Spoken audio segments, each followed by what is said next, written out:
Hey, everybody, and thanks for joining me on another episode of Straight Jacket White Rabbit. As usual, I'll be your host. My name's Adam.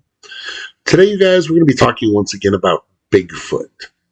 Okay, I love this cryptid. I really do, you guys. I love the stories behind it. I love the different personalities they come with in different regions.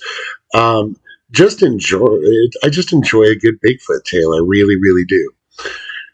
Okay, so I had last talked about Bigfoot a little bit on a video where this guy, Stewart, had come out and said he was going to bring a deceased Bigfoot to the New York State Fair. And I played it skeptical because, anytime you have a discovery like that and it's being put on display and, charged whatever it was, $7-10 a head, whatever the price was at a fair, makes me a little skeptical. It feels like a little bit of the Fiji mermaid type of deal going on. You know, um, I do believe that this has officially been pronounced a hoax. Most people who see it don't really believe it, even after seeing the body. Uh, body. Um, this man also has a history in the hoaxing world. He's just I believe he's in it for the money and the notoriety it gains him on his social media following. But people like that do a disservice to people like Matt Graham, who are real advocates for looking for this species of hominid. Now, this year in particular, guys, there's been a really nice uptick of sightings everywhere from Idaho to Florida, Michigan, California. There have been increased sightings across the United States, including up in Alaska. And I just want to kind of have a general discussion about Bigfoot, you guys. My first video was it was me testing the waters. I was still getting used to doing this, and I just kind of wanted to do an update on it because I like the subject. Now, regardless of what you guys think about Bigfoot, whether you think it's a real species or not, whether or not you have your ideas on what this species may or may not be, a lot of people are coming around to the idea that this is a real creature. These creatures do exist.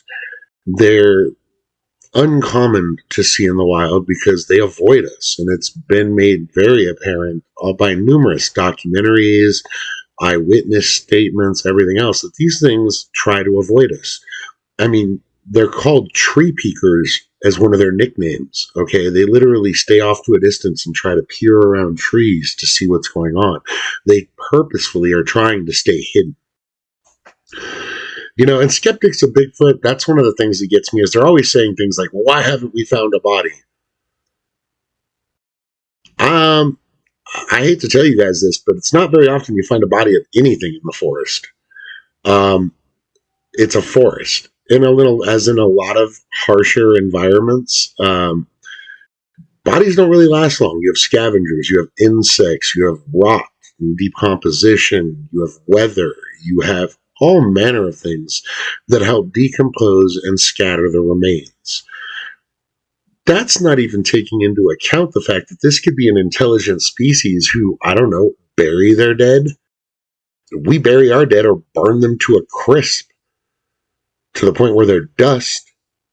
Now, I'm not saying they cremate their dead, but if we're smart enough to get rid of our dead and we have traditions and things like that, who's to say Bigfoot doesn't have the same thing? Who's to say Bigfoots don't have burial ceremonies?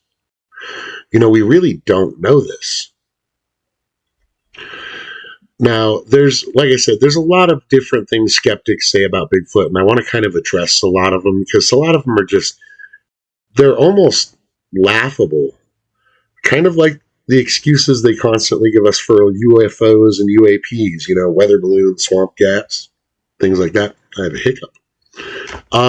But one of the things I was reading online, and I literally was looking at the statistics, or any statistics I can gather, for the increase in Bigfoot sightings as of late. And one of the responses AI came up with kind of made me laugh, but it also made me angry, you guys, because it's talking about other factors in reported sightings of Bigfoot. And the very first thing they list was overactive imagination. I'm not saying that there are not people out there who get very excitable and are easily led to misidentifying things in the wild. It happens. Just like people misidentify things flying around in the air as UFOs. It does happen. But it irritates me because this is the first thing they list, you guys, and this isn't the majority of people, okay? We're not talking about some schmuck camper who comes up glamping for the weekend and, catches a black bear on the sighting of his phone off in the distance and calls it a Bigfoot. We're talking about thousands and thousands of sightings, you guys. Thousands and thousands and thousands. Right now in the tens of thousands, if not the hundreds of thousands of sightings of this creature worldwide every decade by people who know the outdoors. These are documentary filmmakers who have worked for National Geographic. These are hunters and avid outdoorsmen. These are not just reports from, some city campers who came up for the weekend and misidentified a grizzly or a black bear or whatever.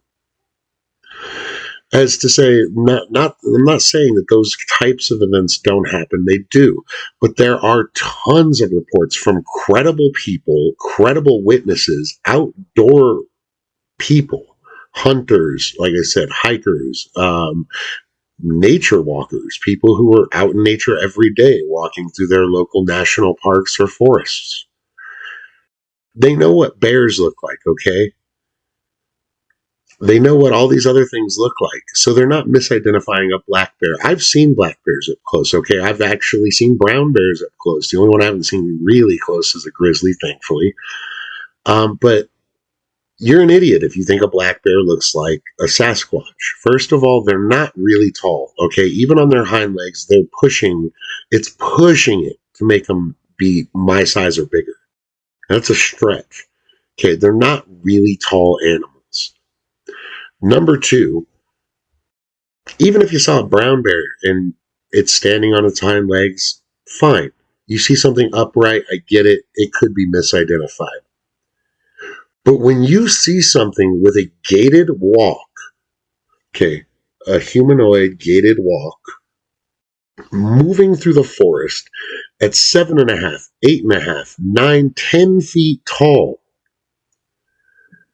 it's not a flippin' bear. Okay, everyone's like, well, bears can walk on two legs. No, they really, really can't. Okay, they waddle on two legs. Yes, I'm aware they're upright. Yes, they're still moving, but they don't walk like a human walks or like, even a great ape would walk. They just don't. They're different structures physically. They can't do it. They don't have the mechanics in their legs to move like we move. Their legs kind of do this like waddle back and forth thing. So anyone who's ever seen a bear walk on its back legs is going to look at that excuse and say that's retarded. I'm sorry, it's just stupid. And like I said, there are people who don't know things about bears like this who are going to report bear sightings. I get that. Once again, that's not what this is. That's not what I'm talking about. I'm talking about people who know better, who have filmed things or seen things moving through the woods. And here's the other thing, okay? There's been videos of these things running to get out of view of a camera. When have you ever seen a bear run on two legs, okay? And I'm not talking Yogi, okay? Yogi Bear can run on two legs. He's a flicking cartoon.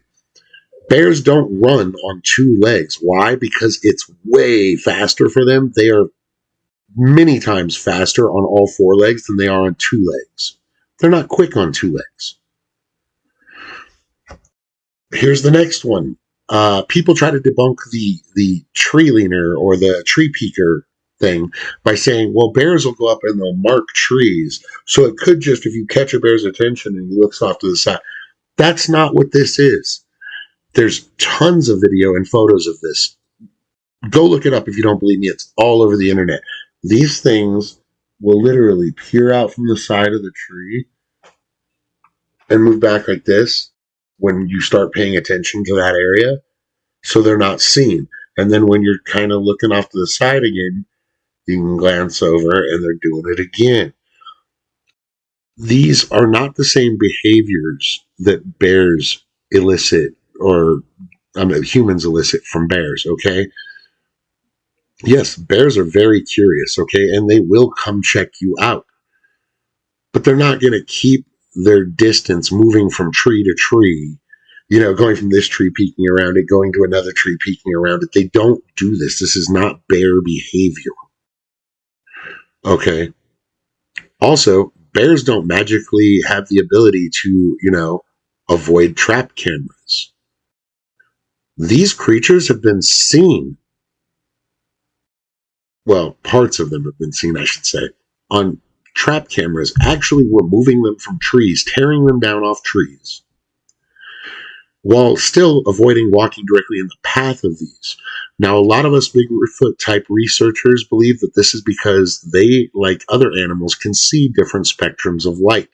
And those of you who don't know, trail cameras have the IR light systems set up on them. So a lot of these people in these organizations and communities that look for Bigfoot believe that they can actually see this light spectrum, which kind of gives them a heads up that there's a trail camera. And look, the light's going this way, so it's pointing this way.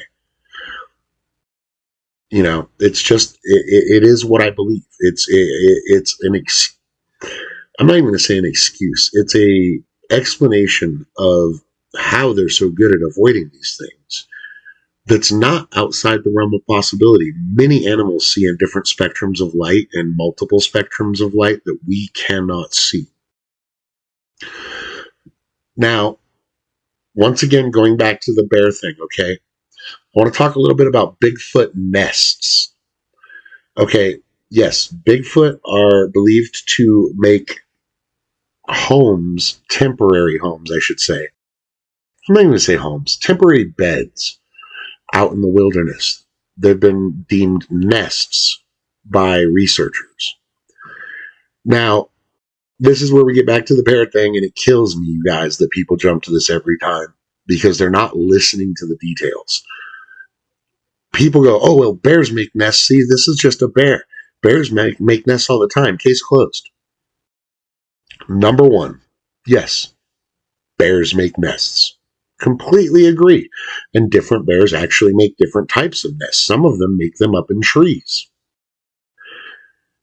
However, there are things that they're missing that define them differently from a Sasquatch or Bigfoot nest, okay? I want to be very clear about this.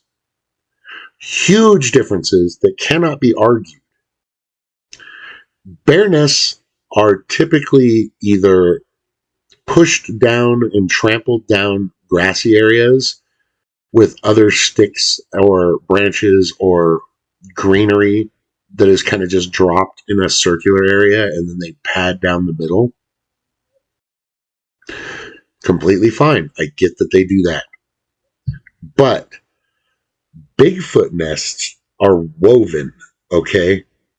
These branches are all put and bent and intertwined with each other to make an actual structure of the bowl. And then greenery and stuff is placed inside these nests where they sleep. It takes freaking hands to bend these things in this way, this intricately. You're not a bird, okay? I'm not saying that you have to have like human hands, because yes, there are animals that bend things into the nest, but bears do not do this. Bears have never done this. Look at any nest you have ever seen in any photo online of a bear's nest, a black bear's nest, a brown bear's nesting site. I don't care. They're not woven together. And for the darn sight, I've never seen one that was more than 4.5, 5 feet across in width. Okay. That's not what we're talking about.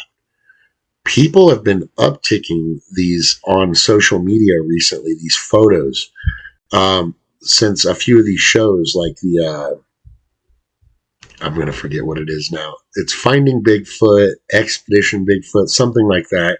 I know those are both shows that have come out with these videos of these nests that these guys have found. And so a lot of people have been showing photos of things they found in their local woods or their local wilderness. Some of these nests are pushing 9 feet or so in diameter. Okay, I mean, they're freaking huge. I could snuggle up in it and have room left over for my wife. Okay, and I'm a big dude for those of you who don't remember. Okay, these things are enormous and they're woven. Okay, they're not just sticks placed in a circle. They're not just, you know, leaves and branches and random fauna placed into a bunch and then depressed in the middle. These things have an actual woven core structure that is then filled with fauna and greenery and pine branches and things of this nature to make a bed. So please, you guys, if you know someone who's a debunker, tell them to quit using the bear excuse because it's really getting old. Okay, this is, like I said, this is the same thing about UAPs being misidentified by morons who can't tell the difference between a 757 and a UFO. Oh, well, yeah, this guy said he saw a UFO, but it was a plane and we proved it. That doesn't mean that everyone who sees one is that dumb. Okay, I'm sorry, but if you're so ignorant that you can't tell the difference between a plane and a UFO, that's your issue. But don't discount all the people who have genuine experiences, who know what they saw and can still not identify it. This is the same thing in Bigfoot lore, you guys. People go, oh, well, somebody mistook a brown bear for this. That's a crock, and it's a way to get you off of here. It's a way to get you off of the hunt for these things. And let me tell you this, the people go, well, the government would have, the government knows. The government's known for a long time. Why do you think all our national park systems and stuff were in place where they are? Okay, they're not just preserving these particular areas because they happen to be scenically, they're like beautiful. There's a lot of scenically beautiful mountains that aren't national park mountains. Why aren't they national park mountains? Because they're not Bigfoot's hotspots and sightings and housing and home areas. I firmly believe that the U.S. government, I said it in my last video, look up places with high Bigfoot sightings. And then look up the paper trail that talks about what land in those forested areas the government here in the Americas owns. Okay, because high Sasquatch sightings are almost always exclusively in these areas that the U.S. government has already either owned, or, currently owns, or is in the process of trying to take over these lands as protected national lands. Okay, and this is not they do that to every forest because no, they don't. These national parks and stuff are being placed, and these reserves are being placed on Bigfoot habitats for a reason, because the U.S. government can then control who goes in, who goes out, who has access to go deep trail camping, or not deep trail camping, I'm sorry, off trail camping, as opposed to camping at a campsite. I firmly believe this is why in all these national parks they make specific spots that you go camp and you're not allowed to camp in other areas. They're keeping you away from this stuff because they don't want you to see it. We know they exist. I think we know a lot about them. We just don't want to disclose it for whatever reason. Just like a lot of things in our world that are would be considered supernatural or, above normal, above natural. Our government tries to cover it up, dude. They try to cover up a ton of things from us. They don't want people to see the real world we live in for one reason or another. And people who just blatantly disregard Bigfoot sightings because you've never seen a Bigfoot, or because, your Uncle Fred thought he saw one years ago and he showed you the photo and it turned out to just be a bear. I don't understand people like this, because you're not even trying to go into the argument with an open mind, number one. And number two, half your arguments or your so-called ways that you disprove these things are completely backwards.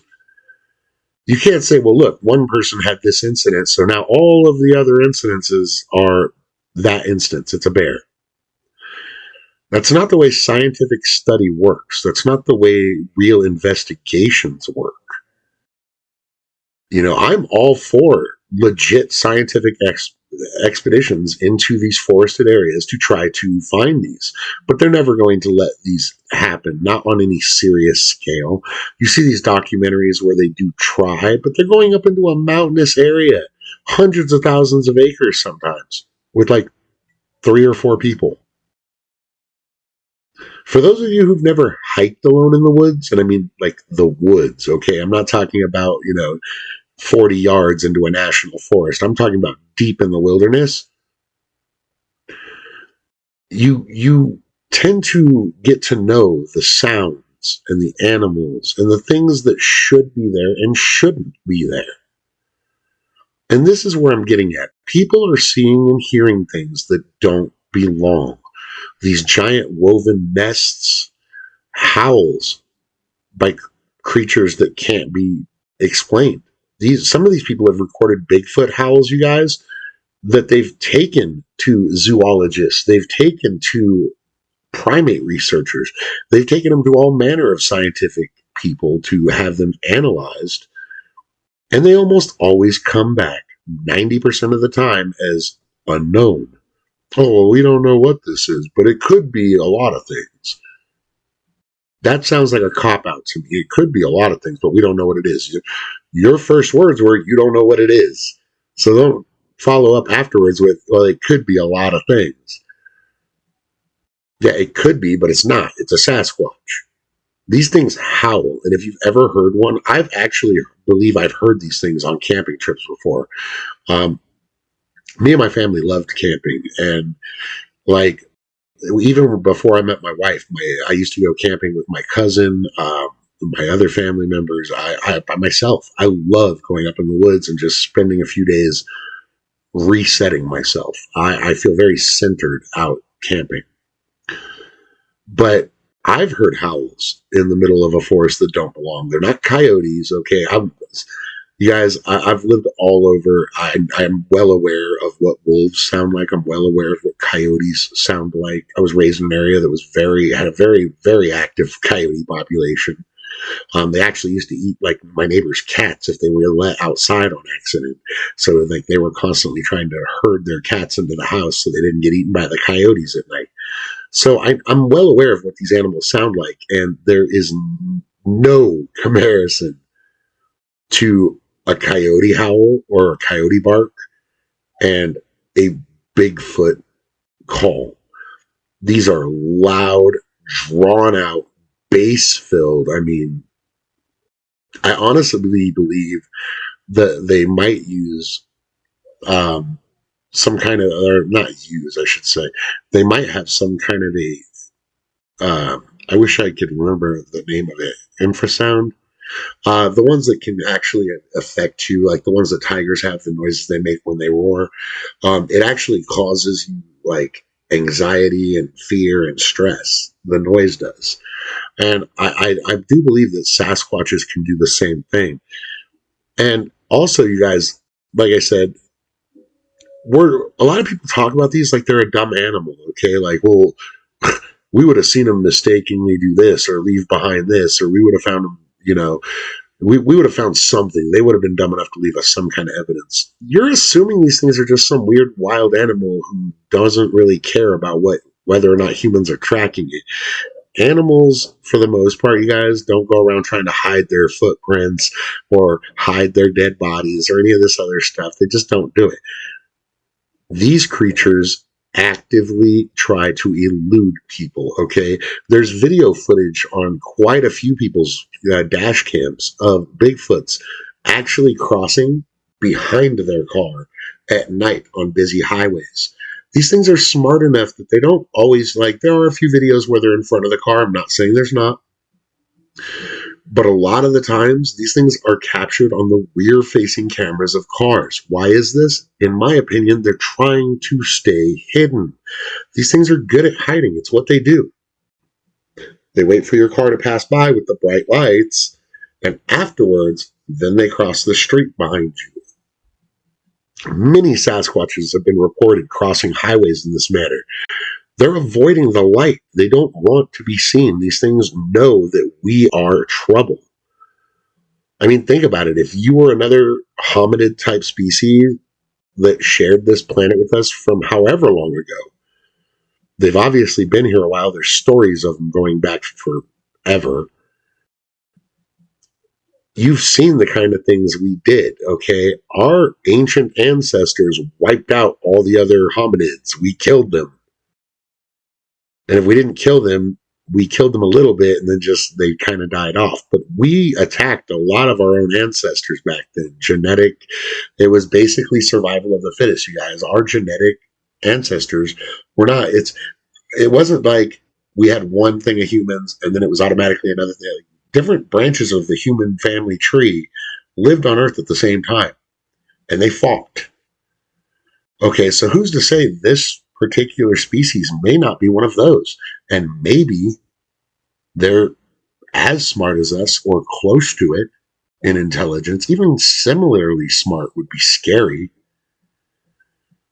And maybe they recognized our violent tendencies and went, we're not going to mess with them. They've already wiped out like 3 other subspecies of themselves. If they find us, they're going to kill us. Is that really that far of a leap? I know I'd run. But there's more to it than just small things, here and there. These are massive sightings that are coming up, you guys. There are hundreds and hundreds of sightings every single year, just here in the US alone. Recently, there have been a lot of sightings here in Idaho, like I said, Michigan, Florida, California, Alaska, and many other states. Okay, that's not a complete list. And I have to say this about Bigfoot in general, you guys. Not only do I love the idea, but I'm not so in love with the idea that I'm biased. I don't look at footage and automatically say, oh, it's going to be a Bigfoot. I look at the footage and I go, okay, well, that's this, that, or the other thing. Or I go, that may very well be a Bigfoot sighting. And I do this on a case by case basis because there are a lot of people hoaxing this stuff. And I'm not saying there's not. But there's scientific proof that there is something going on. There's recently, I wish I could remember his name. I've been trying to sit here and think about it, but there's recently a doctor who studies foot impressions, basically. He's renowned for knowing pretty much everything there is to know about the human foot and Bigfoot impressions.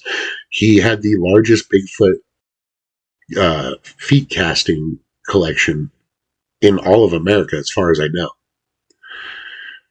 And one of the things that I touched on in my last video, I want to touch on in this one, which is, okay, I'm not saying people haven't faked Yeti footprints or Bigfoot footprints or whatever, but I'm saying that's a rare occurrence, you guys. These footprints are found, coming out of the water in small, like the little sandy creeks and small rivers out in the middle of nowhere, not near a trail, not near anywhere people go camping or fishing, just, deep in the woods. You're telling me these people went out there and did all this to trick somebody who may or may not see the footprint, or the people who saw the footprint in on it? Now, what I believe happens, you guys, is yes, there are hoaxers, and yes, there are even hoaxers who work with the people who discover the prints. I'm not saying, once again, that this does not happen, but in the vast majority of these situations, you guys, a lot of these footprints that were given to these people to study had things that most people just wouldn't go through the time to create the details of. I'm talking dermal ridges and things of this nature in the impressions from the casts that were made of these footprints. These footprints were so detailed, they actually had the dermal ridges, the little lines in your skin, for the bottoms of these feet and toes. I don't see someone with a Yeti stamp maker putting enough time and effort to draw hundreds and hundreds of little dermal ridges on the bottom of the feet and all these other little distinct markers on the bottom of these feet. Not to mention, you have to understand the science behind a Yeti foot stamp, okay? At A lot of times what they show you is just a flat, hard piece of wood or whatever material they used attached to a pole that they stamp into soft soil. Or they can even jump on it to kind of make it dig into the soil a little bit. Number one, those are the easiest fakes to pick out, and any person who studies feet will tell you this because there's no give to the impression if you're using a solid, hard object as the foot impression. Feet have give, they move, they shift. There's bones inside, they have the way that they move when your foot moves. You have that bend in your ankle and your foot bones move differently. All of this is taken into account in your footprint, and it shows by weight displacement, toe pad placement, everything else. You can tell a lot about something by the footprints that it leaves behind. That being said, I've had people argue, well, they could have just had a foam casted footprint or a flexi foam footprint that had give to it. It's like a rubberish material. The problem here is that still doesn't move like a human foot, like a bipedal upright hominid, okay? You can cast my foot with that foam stuff, and I guarantee you, if you're pushing down on it with a big old stick and you're trying to make the walking movement with it, it's still not going to look the exact same as my footprint next to it that myself at 6'7", 340 pounds would make. My footprint's going to look different. My footprint's going to have thermal ridges and weight displacement and other factors that come into the anatomy of our foot. Um, the scientist I'm actually referring did recently pass away. Like I said, I wish I could remember his name off the top of my head. If you know it, go ahead and throw it up in the chat for everyone. That would be awesome of you guys. I cannot remember his name for the life of me, but he's been on almost every Bigfoot documentary or TV show episode you can ever think of, from National Geographic to the History Channel to the episodes of Expedition Unknown with Josh Gates to Expedition Bigfoot. I mean, pretty much any show where they've gotten footprints and sent them to be tested somewhere, it was pretty much this man. And he did amazing work. And he looked at it from a scientific, biological viewpoint. Well, this footprint doesn't make sense because X, Y, or Z doesn't make sense anatomically speaking. And then he'd look at other footprints and he'd go, this is really intriguing because it's got things here that most people don't even know exist. And this weight displacement goes like this.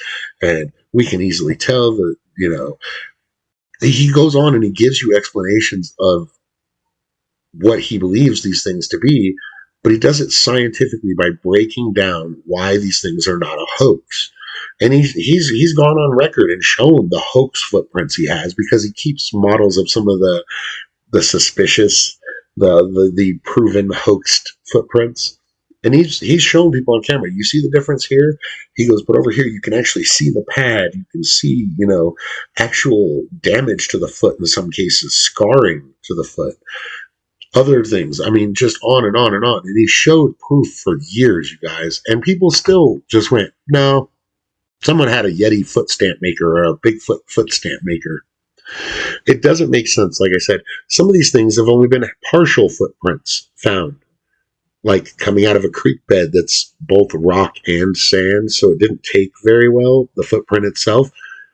So you're telling me somebody went out there and went through all that trouble of hiking up there with a Yeti foot stamp maker and decided to do a really cruddy impression coming out of a river, only like 1/4 of the footprint showing or something like that. People are no longer buying these narratives that the general news and general public are feeding us about this. There's something in our forests.